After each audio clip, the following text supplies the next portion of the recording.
Hello, and welcome to Sleepy Explorations. I'm glad you're here tonight. Perhaps the day has felt long, or perhaps you're simply looking for a quiet place where your thoughts can slow down for a while. Either way, there's nowhere else you need to be right now, nothing that requires your attention, nothing pulling you away from this moment.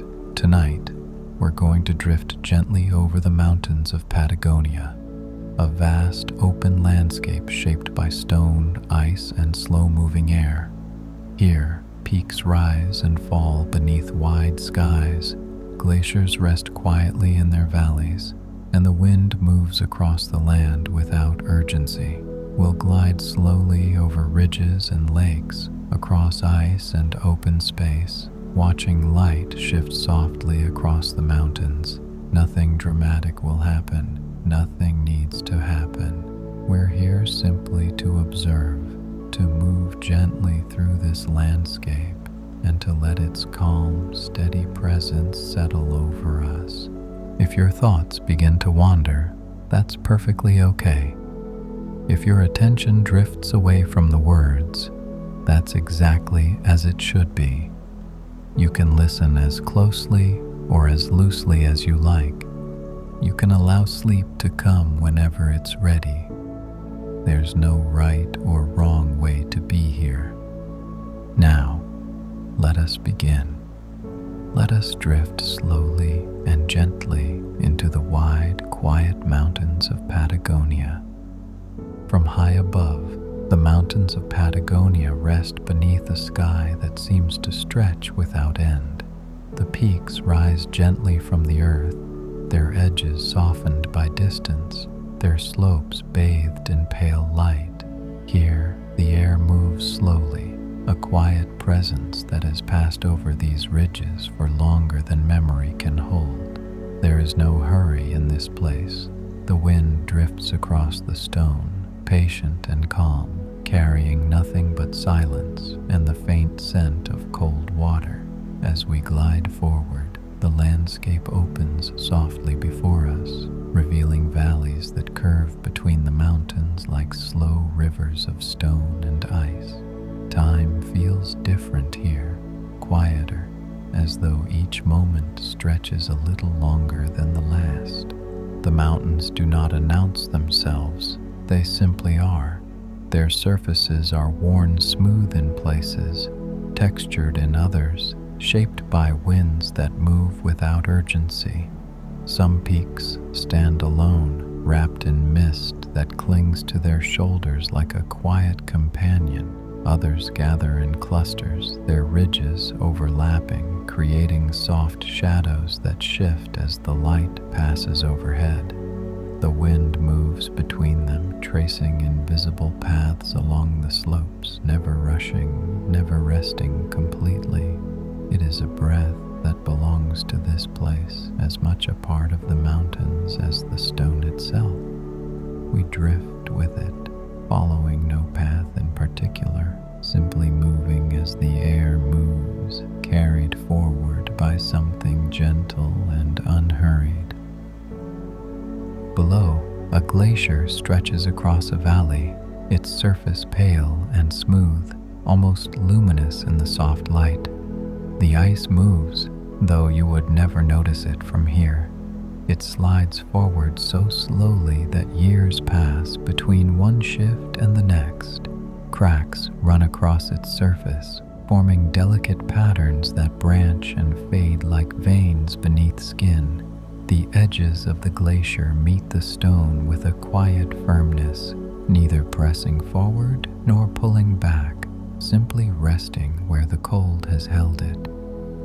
The wind passes over the ice without disturbing it, leaving only the faintest trace of its movement.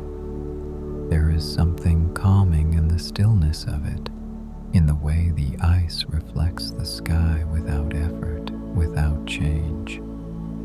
We continue drifting, and the valley begins to widen. The mountains on either side pull back slightly, giving the landscape room to breathe.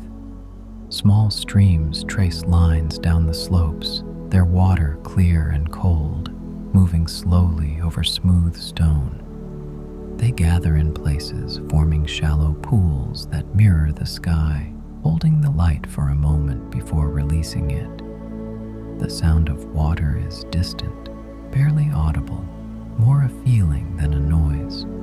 It blends with the soft movement of the air, creating a rhythm that is easy to rest into.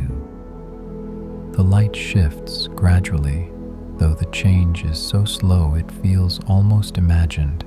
Shadows lengthen across the ridges, softening the edges of the mountains, blurring the lines between stone and sky. The peaks catch the light differently now, some glowing faintly, others fading into deeper tones. The wind continues its slow passage, unchanged by the shifting light, unchanged by the passage of time. It moves as it has always moved, carrying the scent of ice and distance, brushing across the stone with a touch so light it leaves no mark. We move with it, gliding over the landscape, feeling the space open around us, vast and quiet and endlessly patient. A lake appears below, cradled between low ridges. Its surface is almost perfectly still, reflecting the mountains and the sky in such detail that it is difficult to tell where the water begins and the reflection ends. The color is a soft, pale blue, as though the lake holds a piece of the sky within it. The wind passes over the surface, leaving only the faintest ripples, small disturbances that fade as quickly as they form. The shores are edged with smooth stones, rounded by water and time, resting in quiet arrangement. There is no movement here beyond the slow drift of light, the gentle breathing of the air. It is a place that holds stillness the way a hand might hold water, carefully, without grasping. We lift slightly, rising above the lake, and the view expands. More mountains emerge in the distance, layered one behind the other, each range fading into softer tones as it recedes. The farthest peaks are almost transparent, barely distinguishable from the sky, existing more as a suggestion than a certainty. The air between us and them is filled with distance, with space that feels both empty and full. The wind moves through this space without hesitation, crossing valleys and ridges, passing over ice and stone, never stopping, never tiring. It is a constant presence, gentle and undemanding, asking nothing of the landscape it touches. The terrain below changes gradually. The sharp peaks give way to gentler slopes, rolling upward in smooth curves. The stone here is darker, streaked with lighter bands that run horizontally across the rock face.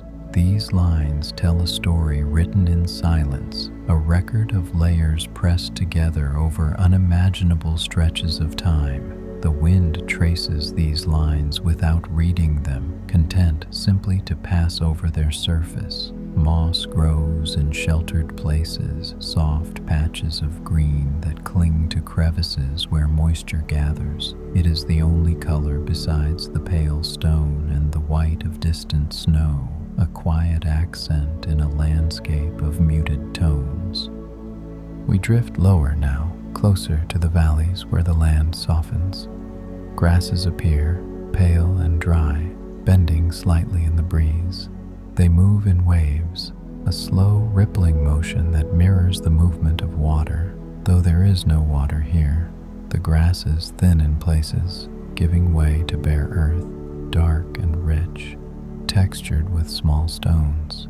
Scattered across the ground are rocks of various sizes, some smooth, some rough, all resting exactly where they have fallen. There is no order to their arrangement, no pattern beyond the randomness of gravity and time, yet there is something peaceful in their stillness, in the way they simply exist without purpose or intent.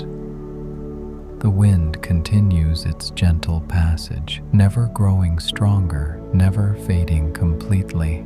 It is a rhythm we have come to expect, a presence we no longer question. It moves across the grasses, stirring them briefly before moving on. It passes over the rocks without lifting them. It brushes against our awareness like a hand moving softly through water, creating ripples but no disturbance.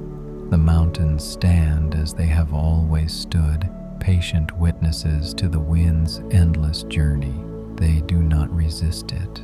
They do not bend to it. They simply allow it to pass, as they have allowed countless winds to pass before. Ahead, another glacier comes into view, larger than the first. It fills the valley between two mountain ranges, a river of ice moving so slowly it appears frozen in place. The surface is textured with ridges and depressions, patterns carved by the slow grinding of ice against ice. In places, the glacier is a deep blue, the color of shadows cast on snow, the color of cold compressed into solidity. In other places, it is white, almost glowing, reflecting the light back into the sky. Thin streams of meltwater run along the glacier's edges, their paths narrow and winding, disappearing into crevasses before emerging again farther down the slope.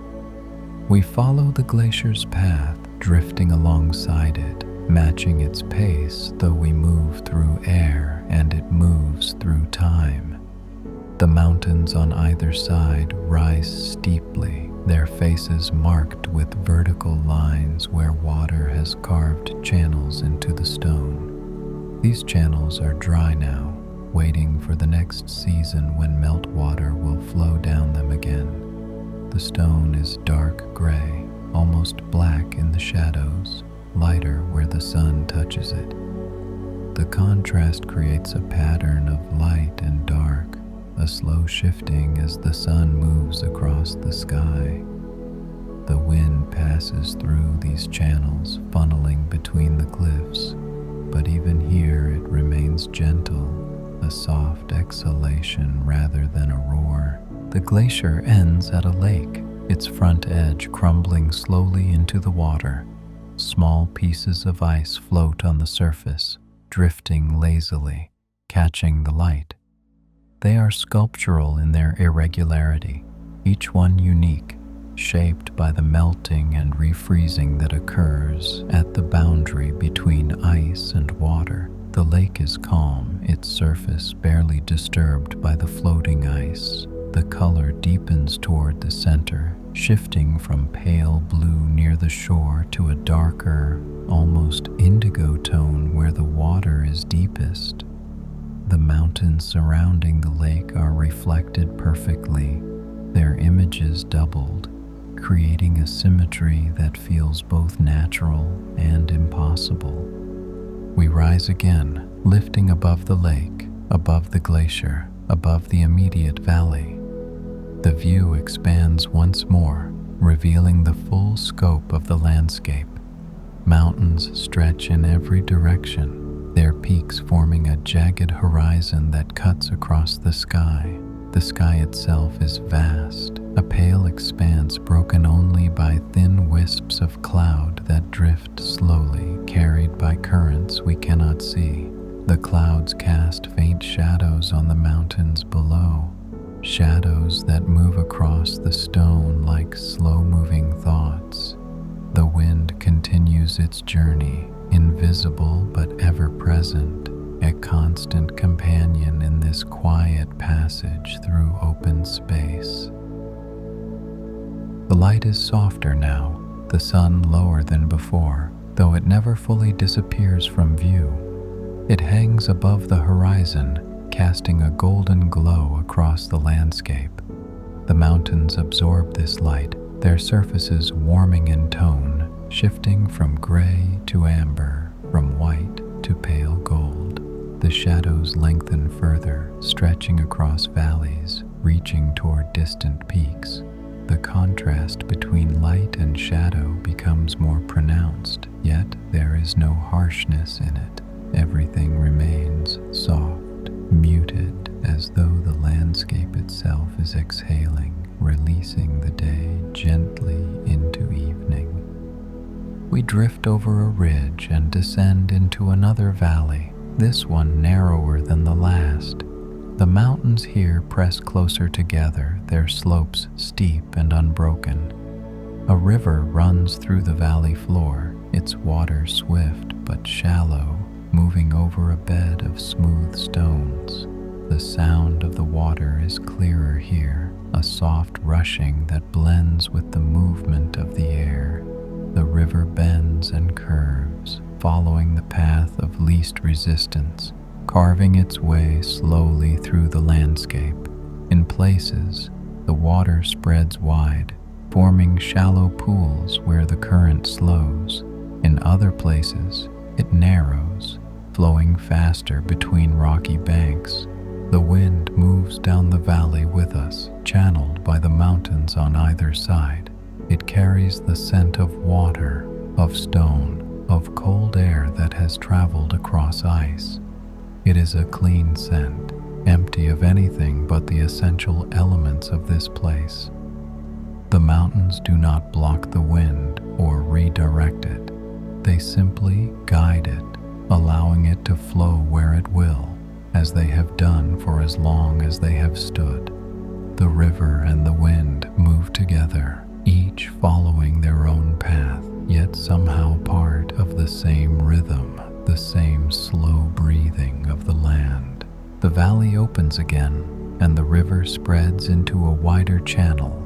The mountains pull back slightly, giving the landscape room to expand. Grasses appear along the riverbanks, taller here, greener, nourished by the water's proximity. They sway gently, moved by the same wind that moves us, creating a soft, rustling sound that is almost musical.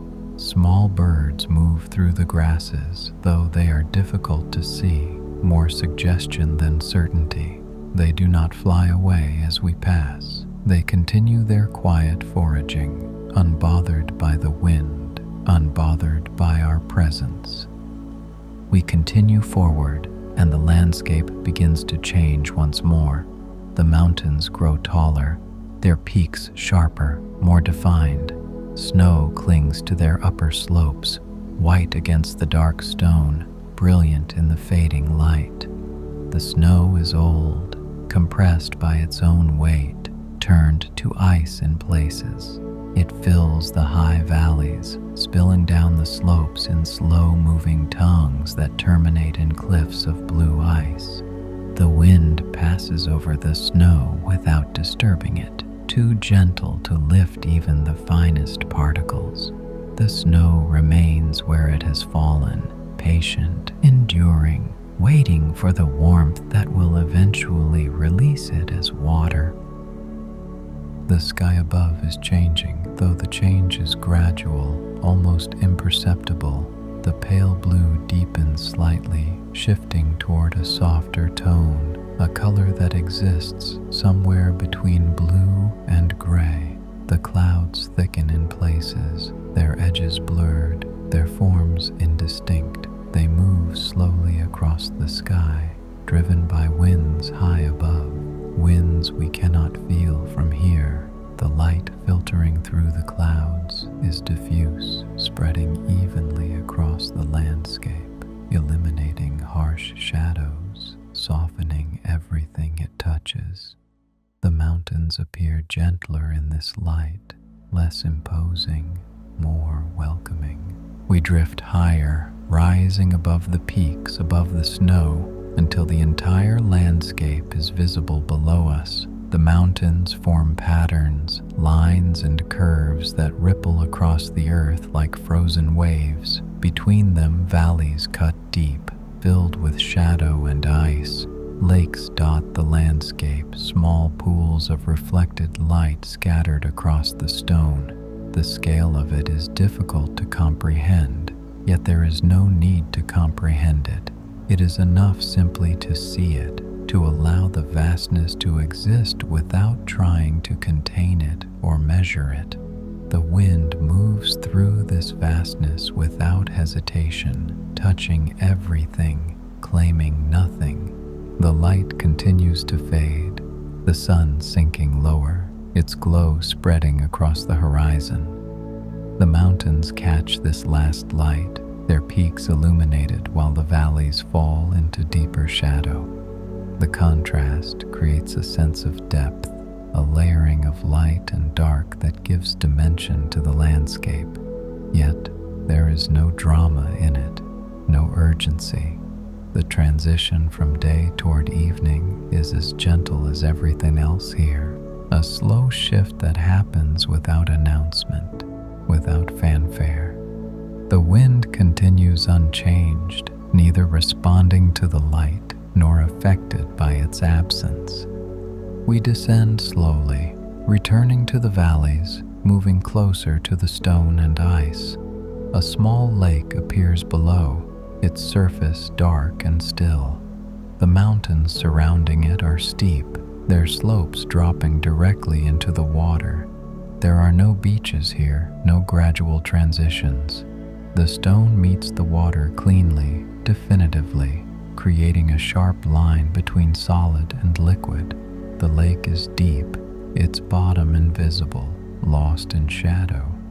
The water holds the color of the sky, though darker, as if the blue has been concentrated, distilled into something richer. Small waves move across the surface, barely visible, stirred by the gentle breath of wind that passes overhead. The air is cooler now, though the change is subtle. It carries a different quality, a sharpness that suggests the approach of night. Yet there is no cold here, no discomfort. The temperature is simply part of the landscape, another element that exists without demanding attention. The wind moves through this cooler air without changing, maintaining its steady, gentle pace. It asks nothing of us.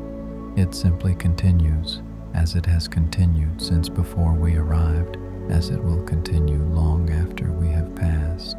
We drift over another ridge, and the landscape opens into a wide basin. The floor of the basin is relatively flat, covered with small stones and patches of sparse vegetation. The mountains surrounding the basin rise steeply, their walls forming a natural amphitheater.